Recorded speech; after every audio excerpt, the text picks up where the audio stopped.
Hey everyone, and welcome to another tutorial brought to you by the Minecrafters. I'm Captain Jack, and in this block spotlight series, we'll be unraveling GregTech one machine at a time and showing you some in-game applications along the way. GregTech adds a ton of awesome machines and a complexity to the game that may make you want to pull your hair out. GregTech designed this add-on to balance the modded Minecraft experience and make the game more challenging and long.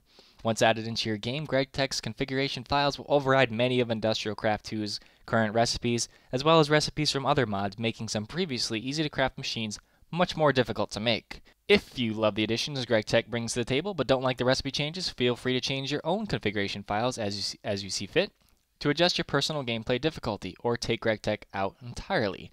Crying about how hard it is won't do anybody any good. So sit back, relax, and get ready for an information inoculation in this episode of our GregTech Block Spotlight series. Enjoy.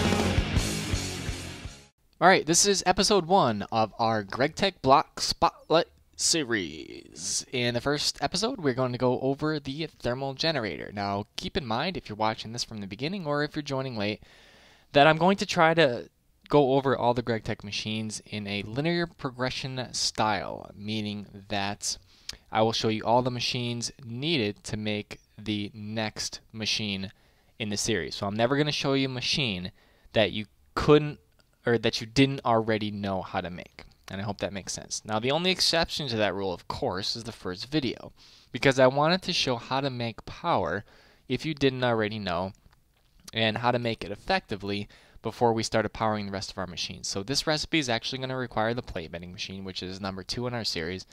But just for the record, I just wanted to show how to get power before I just showed you all the machines that needed power, okay?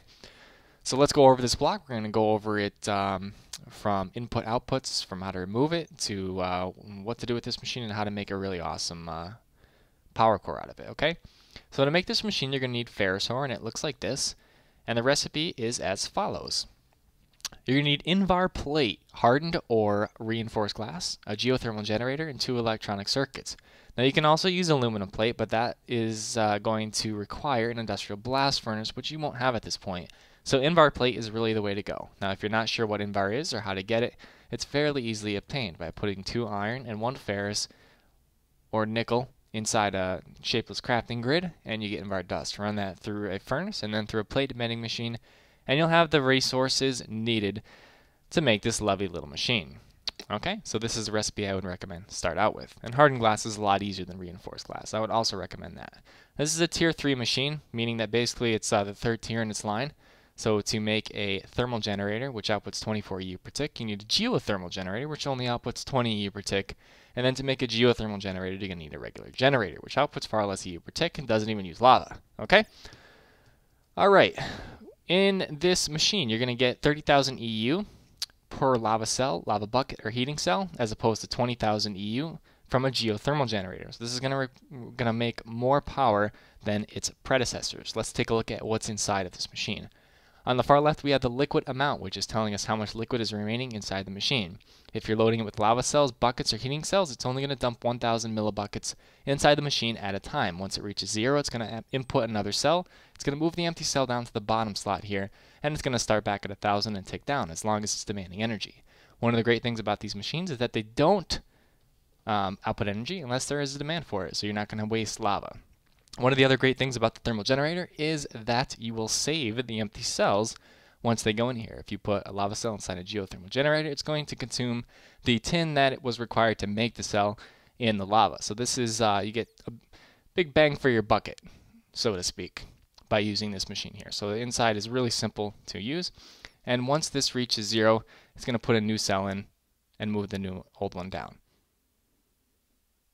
There we go, easy enough. Started at 1,000, it's going to tick down. Now this machine, as we can see by our average counter here, is putting out 24 EU per tick, and it's hooked up to this information panel, which is broken. This is really obnoxious. Let's turn that off. Okay, let's fix the information panel. Oh, jeez. Alright. Bonk. Okay, so there we go. We have it. It's outputting 24 EU per tick. And it's filling up at this rate.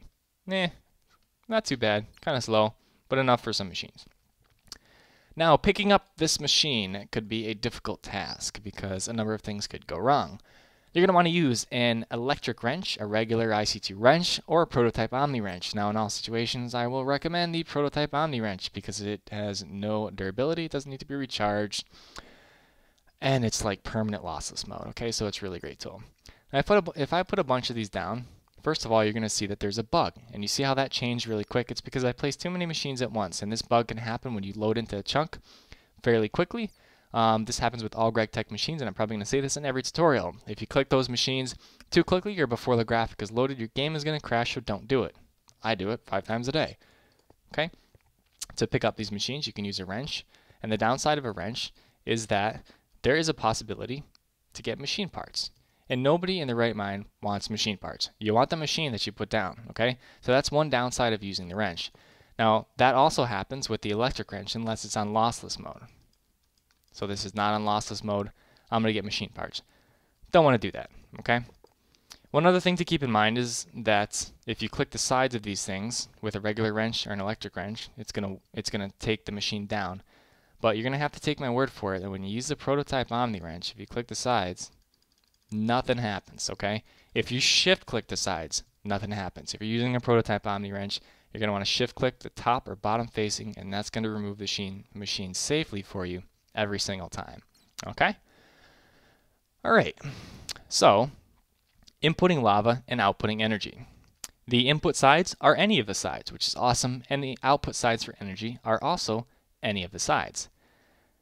Now this thermal generator is adjacent to this tank here, and if I remove this and put it back, you're going to see that this is filling up very quickly because it's directly adjacent to a source. Now if this was changed up to send only, this would not output power or not output lava. Okay, getting nothing. Make sure your red slide up. There we go, loading up with fuel.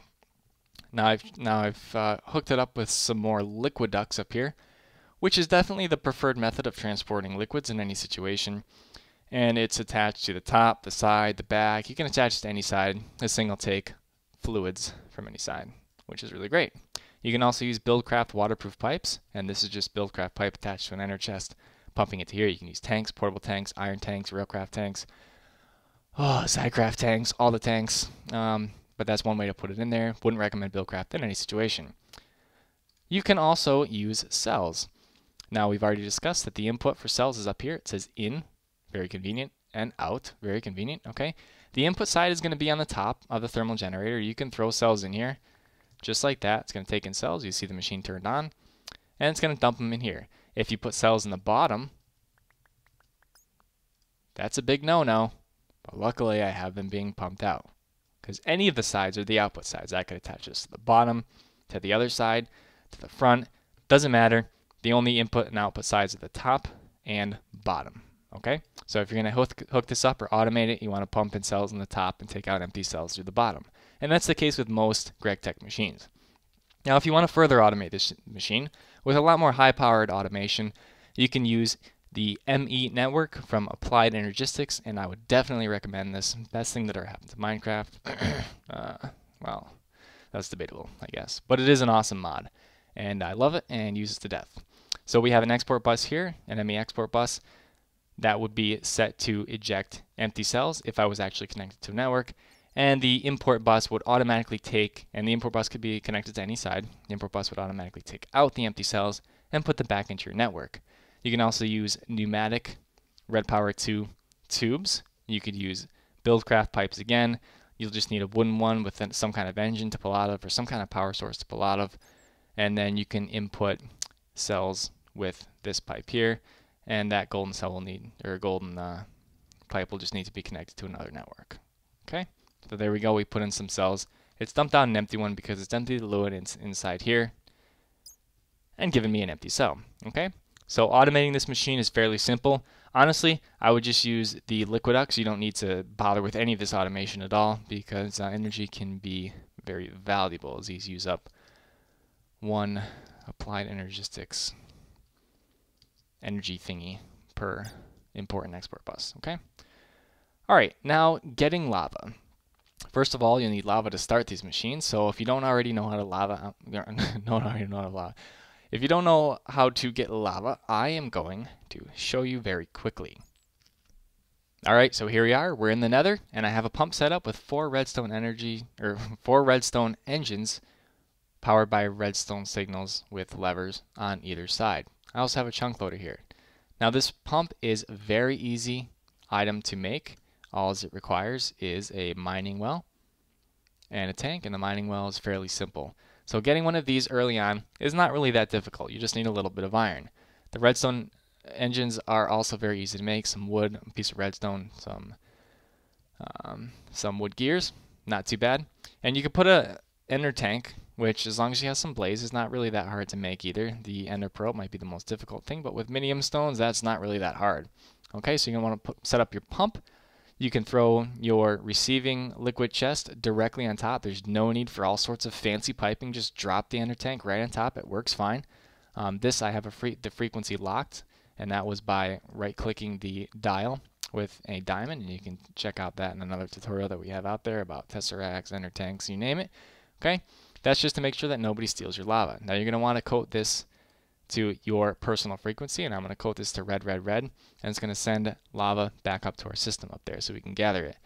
Now you want this to always be running even when you're not in the nether, and you're not going to be in the nether for very long probably because nobody ever wants to be in the nether for very long. So what you're going to need to do is you're going to need to chunk load this while you're not around.